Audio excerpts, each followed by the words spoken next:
In this episode, we'll be focusing on listening to Gen Z with special guests Jason Ballard and Ben Woodman. This is the Youth Ministry Mindset Podcast.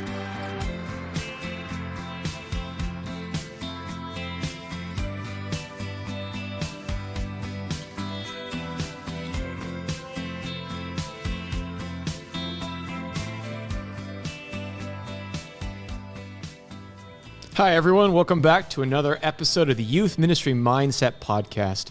So happy to have you with us. I'm your host, Joshua Danis, joined by our co-hosts, Jordan Berry and Annie Grandel. And today we're going to be diving into the theme of the transactional to transformational shifts in light of the importance of strong relational connection to young people. Jordan, take us away. Yeah, so one of the things that is arguably one of the most important skills that a leader can learn is listening. And I know that sounds like it's a massive buildup for maybe a pathetic thing to learn, but it actually is so unbelievably important. And it's not just the creating a space to be listened to. It's actually how do you listen in such a way that the other person feels heard. And just trust me, this is one of the most important skill sets that we as leaders can learn, youth ministries can learn, and then embedding it into the culture of our youth ministry, it matters. Mm-hmm. In fact, David Augsburger, who wrote Caring Enough to Hear to Be Heard, said this. He said, being heard is so close to being loved that for the average person, they're almost indistinguishable. Mm-hmm. So many of us, especially in the Western culture, we're taught how to speak. Yeah. We're taught how to present and make arguments, and but the number of people who have actually been taught how, the technical skill of listening is so low, but it is so critical, especially for young people. So I'm super jazzed about this. One of my friends actually said this. He said, Jordan, the church is so good at answering all the questions that nobody is asking. Ooh. And I was like, punch to the gut. Yeah. So, and then also, but how do we attentively listen? It's not just listening. Yeah. Attentive listening is a skill that needs to be developed. Yeah. And today, that's what we want to lean into. How do we develop this attentive skill? But then more importantly, how do we develop the culture of attentive listening so that our young people feel heard and consequently then feel loved? Yeah, and it's funny because I think most of us, I know for myself, I presume, I'm a pretty good listener. I can hear what people are saying, and I'm good at making eye contact and all that kind of thing. But then when you really pause and you say, okay, no, I'm going to be an amazing listener in this next conversation, I realize I'm actually not very good at this. This is something I have to train myself to get better at, to focus on, not just making sure I heard what they said or jumped to the conclusion of what I think they're going to say, but really just taking my time and soaking in everything that they have to share. Mm-hmm. Yeah, Stephen Covey, the author of the Seven Habits of Highly Effective People. There it is. Go ahead, we're listening, Eddie. Well, thanks. He talks about how so often we listen with the intent to respond. Yeah. Not with the intent to listen. So like when a young person comes to me with a question that they have, I go into apologetics mode. Mm-hmm. I'm gonna fix this, or worse yet, what we do is we make it about ourselves. Mm. I've been through that. And we do that in conversation all the time. Yeah. And then I like that you're saying this, because one of the things that I'm talking about, and kind of whenever I'm training people in Alpha world, I talk about this idea of we need to be a people who are interested and not interesting. Mm. We need to be interested and not interesting. In fact, we need to train our leaders to be interested and not build our ministries on being interesting. Yeah. And it makes it's a systemic shift for us if we're actually going to be a people who are genuinely more interested, and then the people that are coming, then being interesting. Yeah. And then it kind of leads into we need to be a people who are more understanding than trying to all the time be understood. And it matters. It really matters. So good. Well, and to help us in this journey of exploration, we have some very special guests that I think many of our listeners will be excited to hear from. Jordan, who do we have today? Yeah, these are my good buddies, Jason Ballard and Ben Woodman, who are, they're doing lots of stuff, but they were a big part of the Alpha journey, the whole Alpha journey. They're the pioneers of the Alpha U series.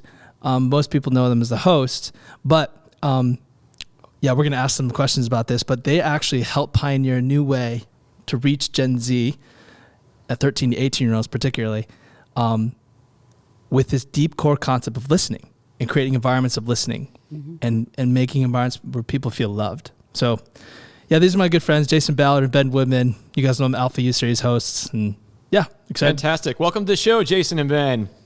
Hey, it's good to be here, guys. Yeah, thanks for having us. So one of the things that we like to do is we like to start with a common question we ask all of our guests. And Jason, I'll turn to you first. In 60 seconds or less, and Jordan is timing, so it's very important. You can be kind of mean about it if you don't make it. I'm not timing anything. In 60 seconds or less, can you tell us what brought you to where you are today? It would be awesome if you said in 60 words or less. Then it would be like birth,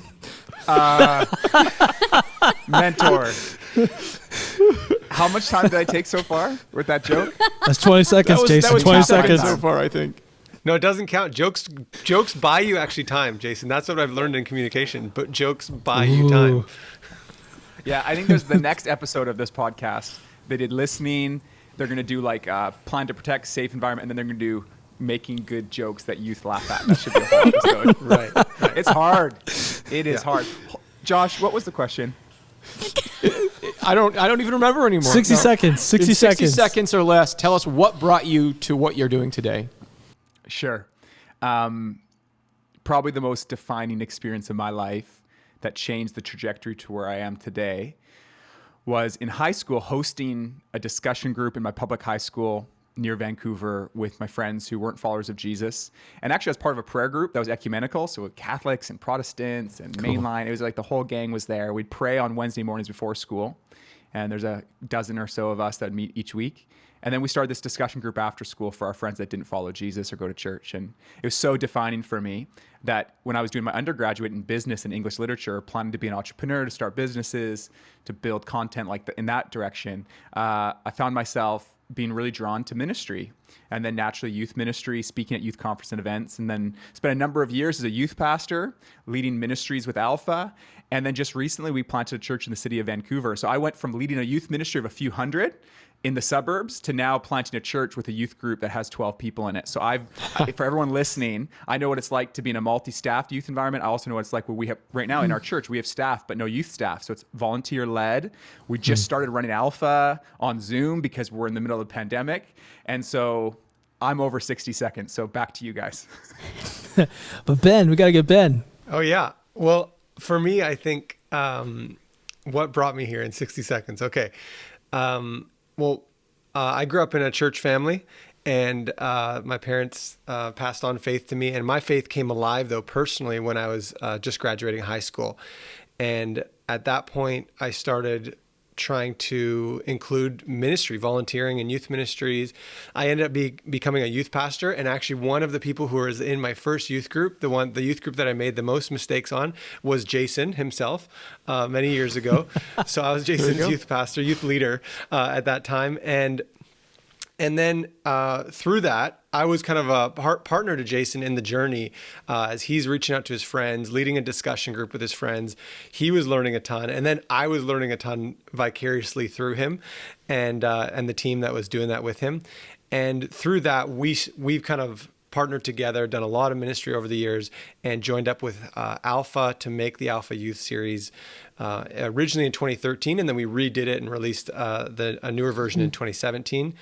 And so that, I mean, I think that brings me here, right? And so now we're talking about listening. It's like, yeah, that's what, let's talk about it. It's and important. can I just say that this is the pinnacle, this conversation on this Yeah, podcast. this is, we've arrived. Everything has culminated to this moment. And so, Yeah. Well, you guys kind of leaned into this a little bit, that you created this Alpha Youth Series. But as I journeyed with Alpha, I joined Alpha not really knowing what Alpha was. And I was learning the story of Alpha, but also learning your story as you guys pioneered the Alpha Youth Series together. And I would love for you guys to kind of just share that story together and in the overall umbrella of Alpha and how that's kind of come about. It's really fascinating. And you've already mentioned, Ben, that you were the youth minister and Jason was a part of youth ministry. But it's just fascinating. I think it'd be great for everyone to hear. Well, let me jump in then and just tell a little bit more of the story from my perspective, and then Jason, fill in the gaps, okay? So from my perspective, Jason, like he said, he's in university, and he starts doing all this youth ministry. He's speaking across the country, and he's trying to help other teenagers who are trying to make an impact on their friends.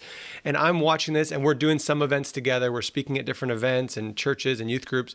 And along the way, Jason approaches Alpha because there was this need to say he had a tool to use when he was in high school, but there was a need to give a fresh tool to teenagers when he was in university. Now that tool was a little bit older. So he approached Alpha and started that conversation about partnership of what would it look like to put Alpha, these video series, this program that was typically run for adults, what would it look like to put it on video for youth? And then along the way, he brought me into the journey and hired me. I always kind of joke that you want the youth in your youth ministry to go ahead of you and go further than you, just not necessarily right in front of you. But Jason did become my boss at that point. But he's a good guy to work for. So Jason, fill in the gaps. Is there anything you want to add there? Sure. I mean, I'll go a little bit further back for me. So when I was a high school student, praying with my friends in my school, longing for people to come to know Jesus, and where that longing came from, it was something God did. Like he put this desire in my heart. It wasn't guilt driven. It wasn't fear driven. It was like, I just wanted my friends to know Jesus. And I heard about a preacher in America, I'm Canadian, who stood up on his cafeteria table and preached to his whole high school. And I was terrified that God was going to ask me to do it. But I thought he might because I heard this story. And so I remember sitting in my room writing this talk that I thought that God was going to say, get up on your cafeteria table, preach this to your high school.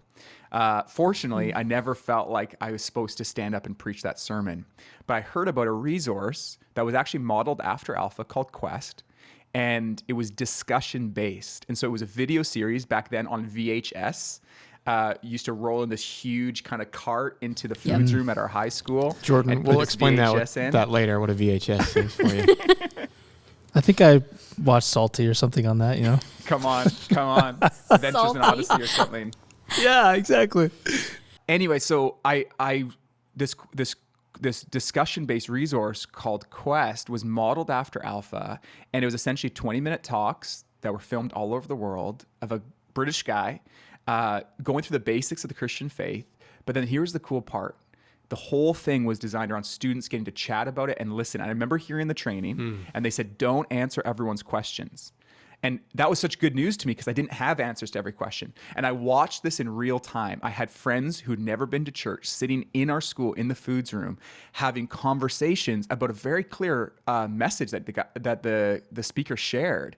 And they were interested. And all I had to do as a high school student was say, what do you guys think? And people shared the most interesting, honest stuff. And that 100% shaped my imagination for how youth ministry should happen, how church should happen, how evangelization can happen. And the big thing I learned, and I've heard this, I didn't have this quote back then, but my mentor, Daryl Johnson, says, evangelism is joining in on a conversation the Holy Spirit is already having with someone. Oh, that's and I didn't cool. have that cool quote back then, but what I knew back then was people have stories that started before I got into the conversation. Yeah. And listening and conversation and sharing is a chance to unlock the story they're on and then join in with it. And that changed my life, doing that in high school. And so then why Alpha, why create these videos is we decided, okay, what would it look like to create a resource that was so high caliber and so high quality that students would be proud to invite their friends. And if students were proud to invite their friends, and proud, you know what I mean, like unashamed to invite their friends, because sometimes the media is so cheesy, you're like, I don't even want to look myself. They needed to want to bring We their were just friends. talking about that, actually. Some of us, maybe me, I've made some of that cheesy media. Listen, it's hard.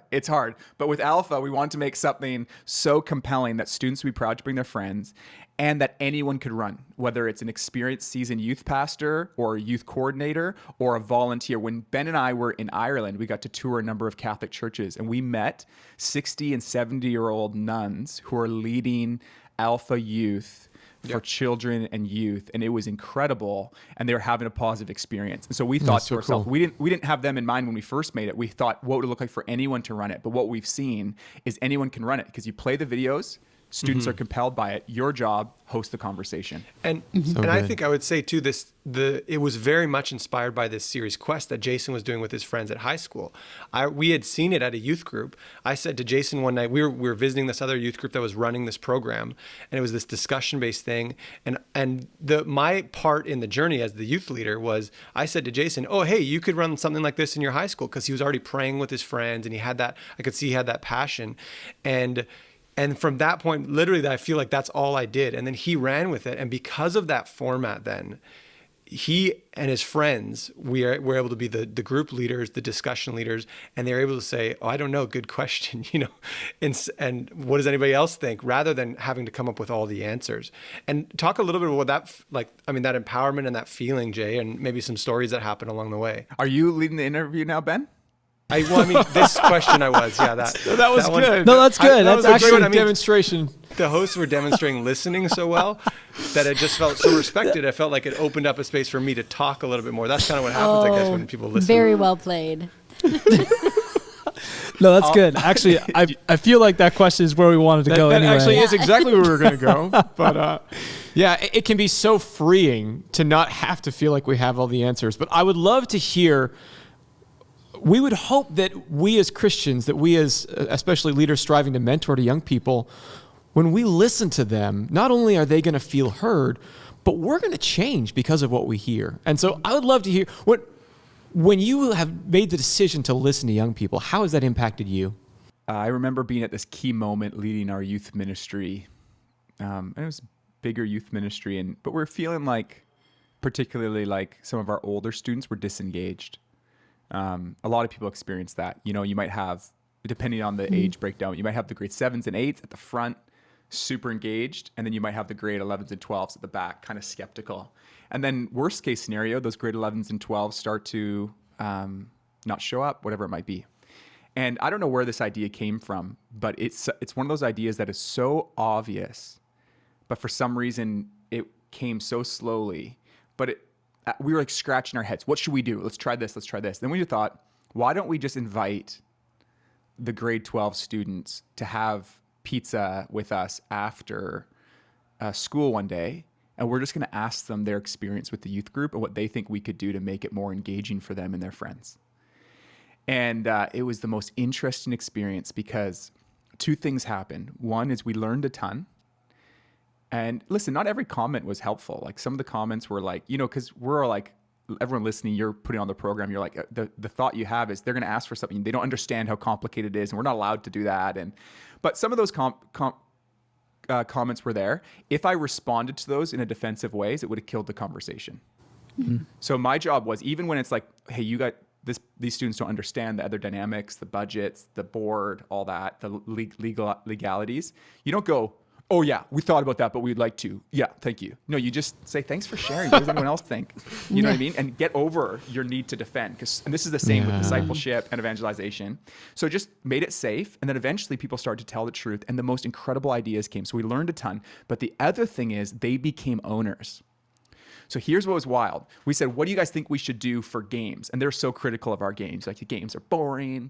And we're like, "Well, how about this? You guys are in charge of the games now." And then they came up with the same boring games we did, but they became owners of it.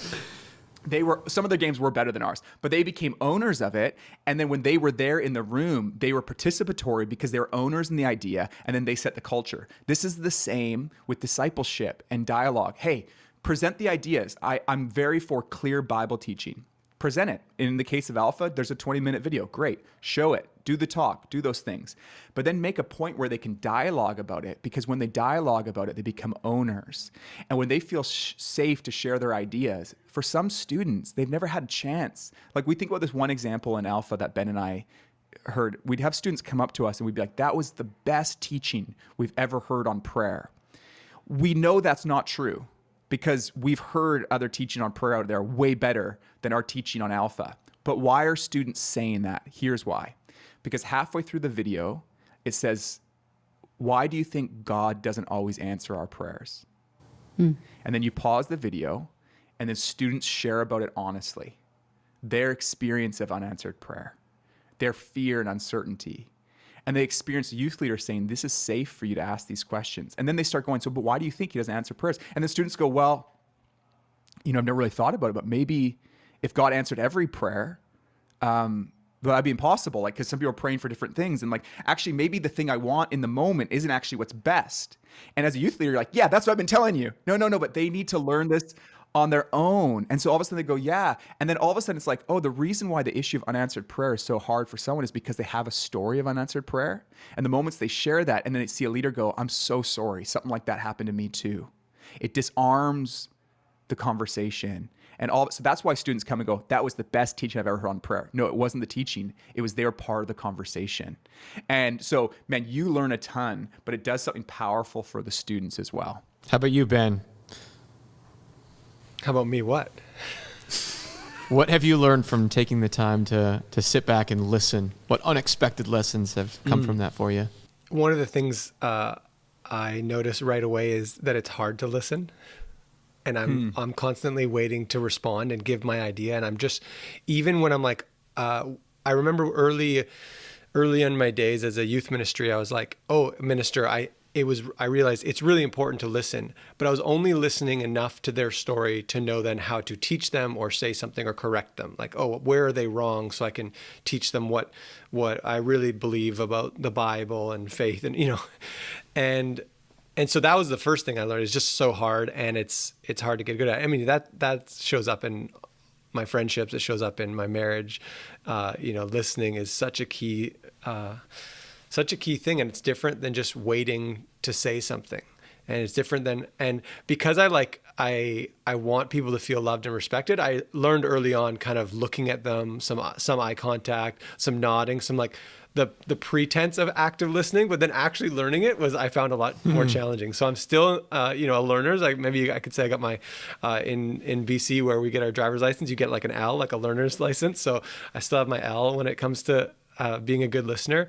But the value for me along the way has been, I noticed you only get the good stuff when you truly learn to listen. And when you're listening enough, you're showing enough respect, people start to feel safe. They start opening up. They start telling you things that previously you thought they thought different or whatever. And you're like, oh, this is what's really going on for this young guy or this young girl. And I think that's what stands out for me is like only after you start listening, that's when you get to the real, I guess, even authentic or real stuff that's going on for teenagers when it comes to life and faith. And then the conversation's different. It changed the way I was teaching the youth group because I understood a little bit better about how they were thinking and where they were at. But the listening wasn't just to get there. It was like, that was one of the most beautiful things about listening though, that did come up. Yeah, I think you both bring up a really good point about the power of ownership. So often we're running my ministry, right? This is Annie's discipleship group. It's St. Mary's youth group, etc.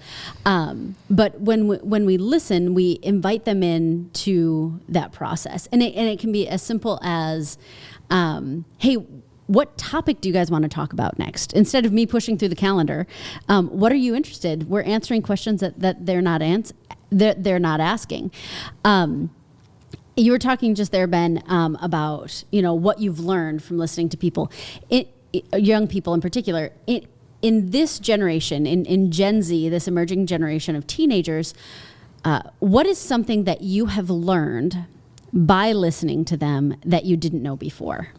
The biggest one that stands out is when I started doing more listening-based and discussion-based programs, and Alpha we designed it that way, right? We designed it to be listening, is if you actually start listening to the youth from your church, you start to find out what they really believe, and that all the stuff you've been teaching them, not all of it's necessarily, they don't necessarily agree with all of it, and it's not all sunk in, And I think, so it's this real kind of shocking and moment where as you start to listen, the biggest thing I learned was, we don't all agree, but we're all a part of this church.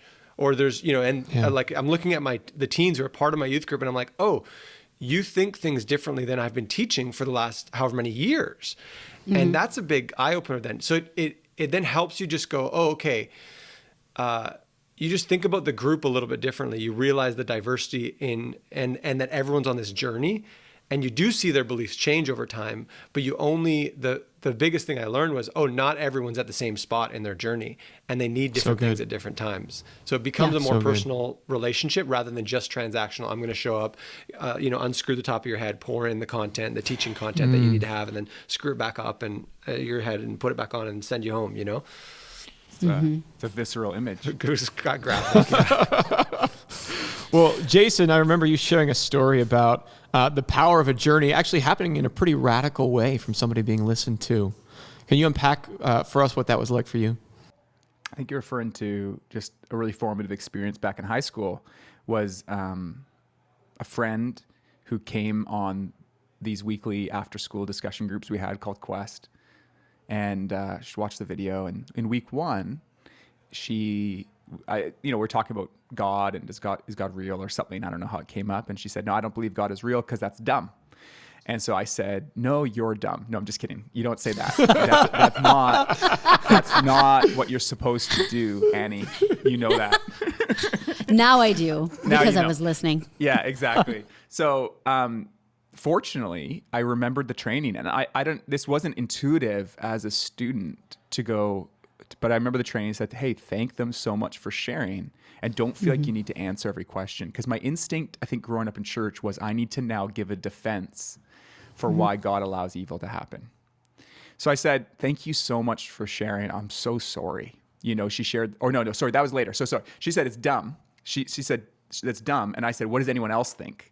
And then some people shared like, no, this and this. So it's just like, she's like, oh, I can say that, and I'm not like penalized in this circle. So that's like a test. Like whether it's a church kid or an unchurched kid, there's a test. Is this actually a safe place? There's the odd student, probably 1 in 100, who loves the shock and awe, but most students don't want to cause a scene. They want to see, can I actually share my opinion without causing a scene? Now, fast forward about 6 weeks. So she's coming each week, and we're growing in relationship. And then she shares this story that says, this is actually why I don't believe in God, because when I was younger, and then she just began to unpack just some really hard stuff that happened in her home, and a memory of asking God to show up, not a church family, asking God to show up and feeling like he didn't. She goes, that's why I don't believe in God. And that is so different. It wasn't an apologetic issue of that's dumb. That sounds like, oh, you've read one of the new atheists and you need some apologetics. No, she had a real experience. And then again, same thing. Thank God that I didn't feel like I had to answer the question, just to say, I'm so sorry that happened. And let that be welcomed in the community. And that really did shape my imagination, because again, it was like what I said earlier, I realized that she actually had a journey with God. And I think that one of the things that Ben and I have talked lots about is that sometimes people just need to feel listened to before they'll listen to you. Yes. And it's like really powerful how that unlocks. Like so often I've been in a conversation with someone, I'm like, you run into someone at a Starbucks pre-pandemic when you were able to run in and talk to people. And but I remember sitting at Starbucks in my undergrad studying and running into someone and then being like, oh, I wonder if this is an opportunity for faith conversation. And then being like, hey, stress off my shoulder. Just take a curiosity in who they are. And asking them questions. And I've just always had a desire, if I'm chatting with someone, how do I go to deeper matters? So if you're having conversations about, say, like sports, that's one thing. But if that conversation about sports or something else can move to conversations about dreams and hopes, once you've waded into deeper waters, like, what are you dreaming about? What's your dream for the future? Or like those things, then all of a sudden conversations about faith come up. But I've just found again and again, when I take a curiosity in someone, find out about them, it often sets the stage for them to go, what about you? Why are you doing what you do? Why are you, and it's a very interesting journey and dynamic. And yeah, I just find that for me, that's so shaped so much of my thinking. One thing that I was thinking though, when Ben was chatting about in the youth group, like, I think there's this myth. I don't know if you guys have like all seen the Barna research and stuff like that says, hey, after high school, these students are going to go to university. They're all going to walk away from Jesus. 70% of them. That's what some of the research says. And I'm not questioning the research, but there's a narrative that's written as to why that's happening. And I think sometimes the narrative is the reason why is they're meeting a big bad professor who's teaching them about secular naturalism. And they're so compelled by this new idea that it unwinds everything they learned before. That's not what's happening. That might be happening sometimes. What's happening is students didn't feel safe when they were in our care to talk about their real doubts, their real questions, their real fears. And so they concluded that Christianity was not robust enough to handle my questions and doubts. But if we can create a safe place for them to say, I don't know if I believe that God is real or loving, and you go, you know what, I wrestle with that too. And then they see in you as their youth leader, someone who has a faith that's actually robust enough to handle tough questions and aren't afraid of their questions, then you've helped them build a bigger, more robust faith. And I think that's the key here. This isn't just about evangelization. This is about discipleship and evangelization, creating a place where students can talk about their questions, talk about the doubts, yes, so that we can help guide them as a response to that, but almost mostly so they can see that, wow, Jordan, Annie, Josh, Ben, you guys have these doubts too? Yeah, totally. I wrestle with that all the time. And I just find that God's love, my journey with God, I go to that in prayer and I can talk to him about it. What? That's part of your faith too. And then all of a sudden think about how their imagination about the size of God and what it looks like to follow him has grown. And so I think that that's why this is so important to me, because it covers the whole journey of following Jesus. That's really powerful, Jason. That's a great paradigm for us to wrestle with, of what experience of being free to bring these challenges early on so that they're ready for them later down the road. That's a great thing for, I think, all of us as youth advocates and youth passionate mentors to lean into. It's been so much fun to visit with you guys. Unfortunately, we're just about out of our time, but I do have one important question for both of you. I guess we'll go to Ben first. If you guys had 10 minutes to sit down with youth leaders that are pretty much brand new to the ministry, say volunteers, and you wanted to talk to them about this concept of the importance of listening and a relational lens for their work with young people, what are the key concepts you'd want to make sure to bring home for them? I actually learned some stuff from Jordan that I think he used to tell the youth leaders, like, because he was on staff as a youth minister. And Jordan would say, and he says, don't worry as much about being interesting as being interested in people. And I just lost my headphone here. Hold on. And that actually really resonated with me. There's a few ideas jumping around in my head, Joshua. The one is like, dream big, but think small. Like, dream for big things for your youth group and for your own ministry, but think names, think real people, like, and then do the work of spending time with them, having a pizza, going for a walk, having a coffee, whatever it is, and getting to know them and starting to build that mutual respect where you're like, this is a place where it's safe enough for you to be yourself. You can bring doubts, you can bring questions. I'm going to be a listening friend. And they, by consistently showing up, you're saying, I'm for you regardless of, it's not just because the church wants me to be there for you. I want to be there for you because you have value. And I believe God sees you that you have value and that, you're loved. So there's something about a relational dynamic that I would just push towards. If you're new, or even if you've been in youth ministry a long time, I would say go back to that relational. Who are the names? Who's your youth that you're caring for in this season? How are you making it spaces and times for them to open up and have real conversations with you? And that sometimes it doesn't just happen on the first call. It takes time. And how about you, Jason? 2 thoughts. One, I'm going to go really practical because I think we all got to figure out, how do we put this into practice? One, yes, pull some students together this week on Zoom, next week, whenever. Pick a few key ones. Say, do you feel like our youth ministry is a safe place to ask questions, to share your opinion? And they might not even tell you the truth, but give it a try. Be like, no, I seriously want to know. Like, do you guys feel like we've made space for that? So like, and then you could say, hey, how could we do that? And so it'd be like, it's kind of like the medium is the message in that place. Like, you're actually doing the thing you're inviting them into. Second, deeply practical thing, very practical. The program always speaks to our values. Your program will always reveal your values. So if your value's hospitality, there's time for food together and fun together and all those things. If your value's prayer ministry, for example, you see it when you gather as a youth ministry, whether it's on Zoom or in person, there's expression of prayer ministry. What about listening? If listening's a value, where does that happen? Like, if you looked at all the minutes of your youth ministry program, how many minutes are devoted for spaces for listening. And so the number one thing we're all accountable as ministers, as whether it's pastors or volunteers or staff members, is the programs that we built, are they accountable to our values? And one of the biggest challenges for me when I was leading a youth ministry was, where is the listening happening?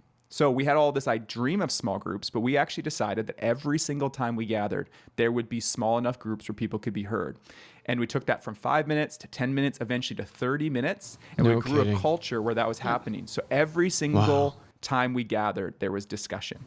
And that took time to build the culture, but over time, because we were just saying, we don't want to just talk about this, we want to actually do it. And so take a look at your program, be nice to yourself. It is hard. Be like, baby steps are good, but ask the question, where is this programmed in?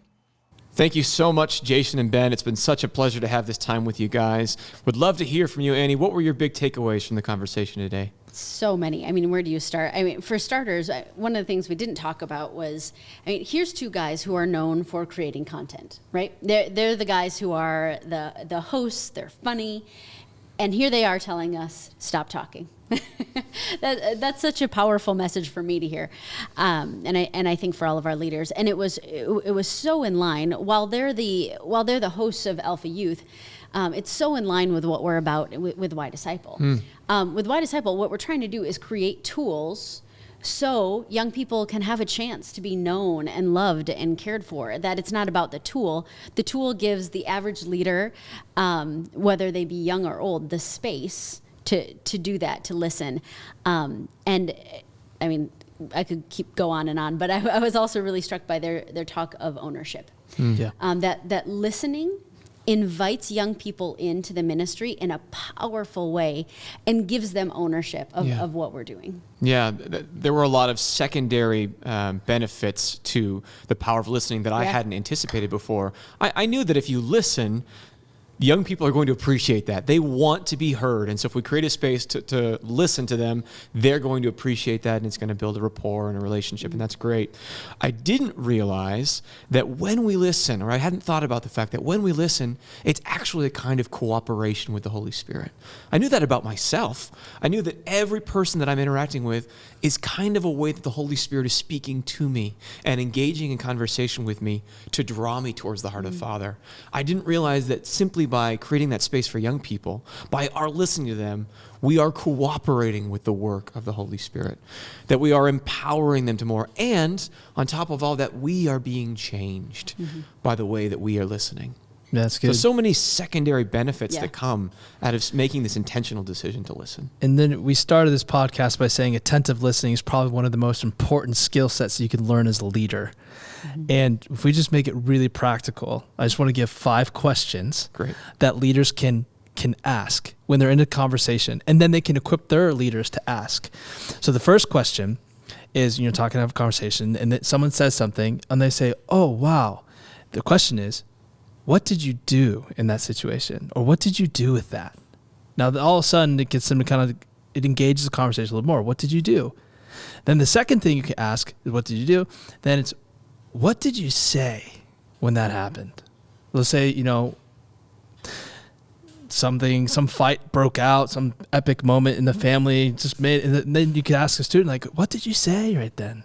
And all of a sudden they're thinking, what did I say? I'll tell you what I said. He'll go into it. So what'd you do? What'd you say? And then this one's like, well, what do you think about that, guys? What do you think? And you kind of could toss it around the group in that way. But so what do you do, think, say? This one's important. How did you feel?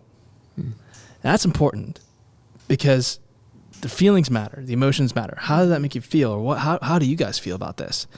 And then if you lose all of those, it's okay. This last one's going to trump them all. And it's simply, tell me more. Could you tell me more? And as soon as you say more, students can know that. But the reality is attentive listening is the most important skill set that we can develop as leaders. And we need to train other leaders in our ministry to do this. And not just leaders, but then students. Because students want to be known and seen, and navigating conversations and listening well will ultimately get them to the core of being heard, knowing, and being known. Yeah, that's great. And it matters. Do, say, think, feel, tell me more. Piece of cake. Love a paradigm. Yeah, there you go. And what I love about that is it also It buys time. Yes. Not only does it drive the conversation deeper and continue to put it back on the person instead of the leader trying to fix it right away. Yeah. But it also, sometimes when a student comes to us with a big experience or feeling or question, our initial reaction is, oh no, I have no idea what to do with this. Asking those questions buys you time to calm down. Yeah. And say that quick prayer, come Holy Spirit into Yeah. this moment. Let them keep talking so that we're not just reacting. Yeah, and I'm really glad you're saying that, because one of the most important phrases that you can probably learn is, I don't know. Yeah. Like, I don't know. If someone says, hey, how could COVID exist with an all-powerful God and he's good? I don't know. Well, that's a good question. How does that make you feel? Yeah. You know, and all of a sudden you're not throwing it back at them, but like, hey, I don't know, but let's have a conversation around this. I want to listen to you more about this. So anyway, I think I'm done. Josh is looking at me like, be done here. So Well, thank you guys all so much. I hope that you found some of this fruitful, and would love to hear from you what your takeaways were from the conversation today. Thank you for everything you're doing to pray and serve and love and listen to the young people, the next generation. We hope that you've enjoyed this as much as we have. You've been listening to the Youth Ministry Mindset Podcast. Thanks again. We'll see you soon. This has been the Youth Ministry Mindset Podcast, a limited series with voices from Alpha and YDisciple. To view the show notes from today's episode or to submit a question for our hosts, visit youthministrymindset.com. Be sure to stay connected with Alpha and YDisciple on social media. Connect with Alpha on Facebook at facebook.com/alpha or head to their website at alphausa.org/youth. Connect with YDisciple at facebook.com/YDiscipleLeader or at ydisciple.com. The Youth Ministry Mindset Podcast is sponsored by Net Ministries. Net Ministries, challenging young Catholics to love Christ and embrace the life of the church through retreat and discipleship ministry. 2.2 million young people reached since 1981. To learn more about the mission of Net Ministries or to book a Net retreat, visit netusa.org. We'll see you next time.